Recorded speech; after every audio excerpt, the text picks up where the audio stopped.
오늘 50장은 열국의 심판에 대한 말씀 중에 마지막인 바벨론에 대한 심판의 말씀을 지금 계속 말하고 있습니다. 33절부터 시작되는 단락은 이제 바벨론의 억압으로부터 시작됩니다. 그들에게는 이제 이스라엘 백성들, 특별히 유다 백성들에게는 자신의 시간을 계획하지 못했을 것이고요. 그들은 짜여진 시간에 움직여야 했을 것입니다. 또 자신이 할 일을 그들은 계획할 수가 없었을 것입니다. 늘 시킨 일을 해야 했을 것입니다.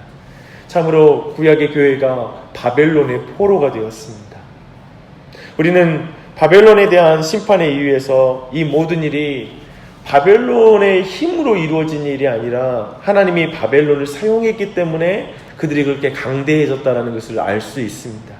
그러나 바벨론은 하나님의 도구로서, 하나님께 쓰임받는 자로서 지나치게 교만해졌습니다.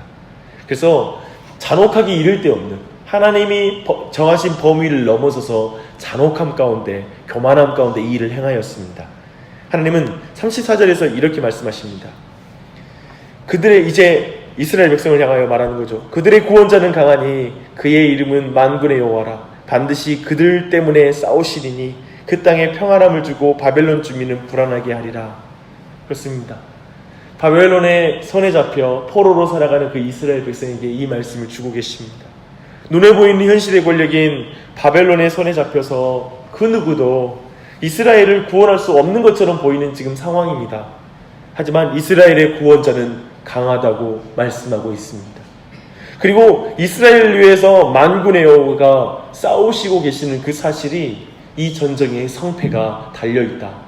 이스라엘의 운명이 거기에 달려있다라고 말씀하고 있습니다. 사랑하는 여러분, 보이는 것이 전부인 세상에서 우리는 보이는 것으로 모든 것을 판단하게 됩니다.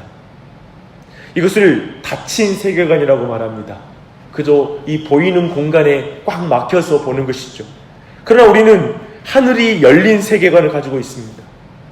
보이지 않는 세계와 보이는 세계를 통합해서 우리는 현실을 판단합니다. 마치 엘리사가 머문 성에 아람의 군대가 와서 포위를 몇 겹으로 합니다. 그때 아침에 일찍 일어났던 엘리사의 종이 그 장면을 보고 깜짝 놀라서 벌벌 떨면서 엘리사 앞에 나오죠. 엘리사는 그는 차분히 밖에 나가 군대를 바라봅니다. 그리고 평안 가운데 그걸 바라보죠. 왜냐하면 저 아람의 군대 뒤편에 있는 불병거, 하나님의 군대가 그 뒤에 있다는 걸 엘리사는 봤기 때문에 평안한 것입니다. 게하시와 엘리사의 차이는 무엇입니까? 게하시는 닫힌 세계관이죠. 보이는 현실이 전부이고 그 보이는 현실로 보이는 것을 평가하는 그 위치에 있지만, 엘리사는 보이지 않는 하나님이 그 모든 걸 주관하고 계시는 그 가운데, 그렇기 때문에 보이는 현실을 바르게 판단할 수 있고 참으로 믿음 가운데 그 모든 걸 평가할 수 있는 자리에 있었던 것입니다. 저는 이런 역사가 우리 모두에게도 오늘 한 달 동안에 있기를 바라고 우리의 평생에도 있기를 간절히 소망합니다. 그래서 우리의 눈을 열어주셔서 지금 포로로 끌려간 백성들, 곧 보이는 현실, 보이는 그 바벨론의 힘 때문에 눈이 캄캄해진 영혼들의 눈을 하나님이 이 말씀으로 열어주고 계시잖아요. 너희의 구원자는 강하니 나의 이름은 만군의 여호와라. 반드시 너희 때문에 싸우리니 너희 땅에 평안함을 줄 것이다. 그러나 바벨론의 사람들은 두려움에 떨 것이다 라고 하는 이 말씀을 우리 모두는 들어야 됩니다. 주님께서 이 음성이 우리 모두에게 들릴 은혜가 있길 간절한 마음으로 바랍니다. 주님이 이제 칼에게 바벨론을 공격하라고 명령하십니다. 그리고 나서 바벨론의 전쟁 무기를 막 나열해요. 칼이 전쟁을 가리키는 것임을 감안할 때 이 전쟁은 하나님이 싸우시는 싸움이라는 걸 명백하게 말씀하십니다. 그리고 바벨론의 강력한 전쟁 무기에만 칼이 임하는 것이 아니라 이제 과거에 바벨론을 확장시킨 일에 모든 공헌을 했던 고관들과 지혜로운 자들과 자랑하는 자들과 그리고 용사들에게 칼이 임할 것이라고 말하고 있습니다. 그리고 바벨론의 확장 전쟁을 부추겼던 모든 보물에도 이제 그 칼이 임할 것이라고 말하고 있습니다. 이것은 바벨론의 교만함의 그 근원이 되는 모든 내용의 하나님의 심판이 임할 거라는 말입니다. 이런 것을 보면 하나님의 심판이 얼마나 철저한지 우리는 확인할 수가 있습니다. 그들의 무기와 사람, 그들의 자원까지 철저히 하나님의 심판 앞에, 칼 앞에 부러지고, 그리고 약탈되고, 그리고 죽임을 당하는 심판을 하나님이 행하실 거라고 이제 바벨론을 향해 명령하고 있습니다. 칼이 바벨론에게 임하면 바벨론은 어떻게 될까요? 황무지가 될 것입니다. 더 이상 과거의 영광을 상상할 수 없는, 과거의 사람들로 북적였던 땅은 이제 사막의 들짐승, 승냥이, 타조가 거하는 그런 땅이 될 것입니다. 예레미야는 여기에서 소돔과 고모라와 여러 성읍과 같이 될 거라는 그 표현, 역사를 가지고 옵니다. 철저하게 하나님 앞에 심판당한 도성이 될 것이라고 말씀하는 것입니다.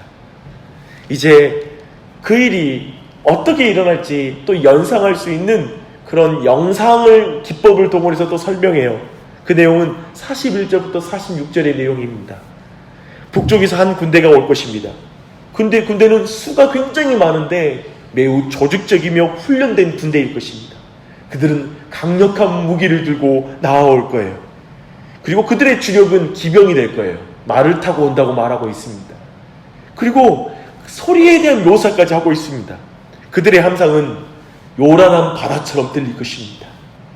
우리는 물밀듯이 밀려온다라는 표현이 있잖아요. 그것을 통해서 압도적인 전력과 혼돈스러움을 말하고 있습니다. 근데 아마 지금 고대 근동에서는 다른 표현, 바다 물결처럼, 바다처럼 밀려올 것이다, 이런 표현을 쓴 것으로 보입니다. 요동하듯이 소리를 지르며 그들을 덮을 것입니다. 그 기세 앞에 바벨론의 왕은 두려움에 떨 것이라고 표현하고 있습니다. 손에 대한 통제력을 상실해서 손이 덜덜덜 떨릴 것이고요. 무릎에 대한 통제력이 상실되어서 바로 서 있을 수 없을 정도로 극도의 공포와 정상적인 사고 가운데 차분히 대처할 수 없을 정도로 심리는 어마어마하게 흔들리게 될 것입니다. 참으로 바벨론을 심판하시는 심판주는 강하니 그 이름은 만군의 여호와이십니다. 그가 바사 군대를 지휘하니 누가 그분 앞에 맞설 수가 있겠습니까? 그렇게 양떼에 비유되는 바벨론의 백성들은 죽고 초장으로 비유되는 바벨론은 이제 황폐하게 될 것입니다. 그래서 나중에 이방 나라가 모두 말할 거예요. 아니, 바벨론과 같은 저 강력한 나라가 저렇게 무력하게 되는데 영원한 권력이란 없어. 진정 이 세상에 보이는 게 다가 아니야 라는 말을 하게 될 것입니다. 요즘 우리는 제국의 속성을 보고 있는 것 같습니다. 세계 경찰 국가라는 것을 자임했던 미국이 자신의 힘을 자랑하며 그리고 자국주의를 내세우면서 참 이기적으로 이제 그 나라를 통치해 나가는 걸 보게 됩니다. 그리고 중국은 그 자국 내에 있던, 제가 선교지로 있었던 위이구르 자치구 그리고 티베트 자치구 같은 소수민족을 엄청나게 억압하면서 영원히 그들의 손에 자신의 권력이 영원할 것처럼 위세를 떨고 있는 것을 보게 됩니다. 그 모든 것도 하나님 보시기에 어떨지 제가 확실히 말할 수는 없지만 생각해 봅니다. 분명한 것은 그 영원할 것 같은 제국이 교만할 때 하나님은 그 모든 걸 쳐 누를 것입니다. 그 모든 제국에 강력하여서 영원할 것 같은 힘은 존재하지 않는다는 것입니다. 하나님 앞에 그 모든 것이 쉽게 사라지는 것뿐입니다. 오늘 바벨론 심판을 통해 메시지를 한번 더 생각해 보십시다. 그 강한 권력도 하나님 앞에 무력합니다. 우리는 오늘 말씀을 통해 눈에 보이는 힘, 나에게 가장 강력한 영향을 주는 권력관계, 내가 갈구하는 세상의 힘, 세상의 높은 위치, 그 모든 것이 얼마나 무력하고 쉽게 사라지는 것인지 우리는 다시 한번 기억해야 됩니다. 보이는 것으로 자신감을 얻고 보이는 것만도 평가하고 보이는 것으로 사람들을 또한 우리가 쉽게 생각하고 하는 그런 모든 닫힌 세계관이 아니라 우리 모두는 보이지 않는 하나님을 주목하며 이 세상을 보는 열린 세계관 가운데 봐야 된다라는 깊은 교훈을 받게 됩니다. 우리에게는 강한 용사가 계십니다. 우리를 위해 싸우시는 하나님이 계십니다. 그러니 이 하나를 볼 때 내가 싸워야 될 싸움이 나 혼자 싸우는 외로운 싸움이 아님을 기억하십시오. 기도는 그것을 기억하는 것입니다. 오늘 우리가 이 자리에 나와 있는 것은 그 사실을 믿기 때문에 우리는 열린 세계로 나아갑니다. 저 하늘문이 열려있고 하늘 위에서 하나님의 복이 쏟아지고 있고 하나님이 내 기도가 그 하늘을 뚫고 올라가 내 현실을 뚫고 갈 내 목소리에 힘은 없지만 하늘로 올라가 하나님이 역사하실 걸 바라보는 믿음이 기도하는 믿음인 줄 믿습니다. 이 아침에도 그 믿음 가운데 간구하십시오. 강한 용사가 계시고 그분이 나를 위해 싸우시는 줄 믿고 이 한 날도 하나님 모든 마귀의 계계와 그리고 모든 시험에 들지 않도록 나를 보호하여 주시고 우리 가정과 자녀들 온 교회를 그렇게 보호해 달라는 간구의 기도를 사랑으로 드리는 믿음으로 드리는 이 아침이 되시기를 축원합니다. 기도하겠습니다. 하나님 아버지, 이 아침에 우리 모두를 기도하는 자리로 불러주시니 감사합니다. 우리는 보이는 것으로 모든 걸 평가하는 사람이 아님을 고백합니다. 보이지 않는 하나님께서 내 보이는 모든 현실을 주관하고 계시는 줄 믿습니다. 창조하셨고 보호하고 계시고 다스리고 계시는 줄 믿습니다. 모든 것이 아버지로부터 왔고 아버지로 말미암아 유지되며 아버지께로 돌아가는 줄 믿습니다. 그러하니 내 육체 그저 보이는 것으로 인하여 만족하는 수준이 아니라 주님 오늘 한 날도 하나님으로 만족할 수 있도록 이 아침에 이 자리에 나온 주의 사랑하는 백성들을 성령님으로 충만하게 하여 주시고 하늘의 복으로 그 삶을 꾸며주시고 채워주시고 그 모든 마음 이 세상 걸로 채울 수 없는 그 공허하고 그 넓은 마음을 오직 하나님께서 채워주시기를 간절한 마음으로 간구합니다. 하나님 다시 한번 주의 영으로 우리 마음을 새롭게 해주시옵소서. 하나님으로 충만하여서 우리의 눈이 저 엘리사의 눈과 같이 되게 해주시고 그리고 내 현실 속에 오늘 한 날에도 하나님을 계속해서 강한 용사를 나를 위해서 싸우시는 하나님을 계속 볼 수 있는 그 은혜가 이 한 날에도 넘치게 해주시고 그런 눈과 그런 시야가 그런 시력이 영적인 시력이 주님 우리의 자녀들에게 있게 하여 주시옵소서. 그리고 하나님 우리의 가정 안에 있게 하여 주시고 주님 우리 온 교회 안에 그 시선이 있게 하여 주시옵소서. 주님 그래서 주님 보이는 것만 판단하지 않고 보이지 않는 하나님을 의지하는 그런 나그네로 이 땅을 살아갈 수 있도록 은혜 베풀어 주시옵소서.